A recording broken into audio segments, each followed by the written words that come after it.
Jenengku anyar kok. Ya ora apa-apa. Nggih dipun lajengaken sakwau caping gunung monggo.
Baru hadir, yang baru datang ini teman-teman tadi dari Bribda Rumiati dari Polres Sleman.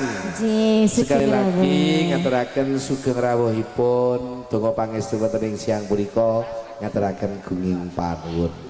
Mas Loto girawuh Mas nika. Endi? Sisih kilen. Ngawur mirip.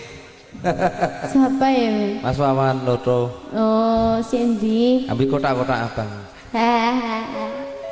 Ya serse lho, Cok. Kowe kudu dipistol telamu lho. Mang bedil mawon iki, Mas. Terus ke? Nggih. Napa sampun? Lanjut. Apa gilir wae? Mbak Kakung. Ya. Sekarang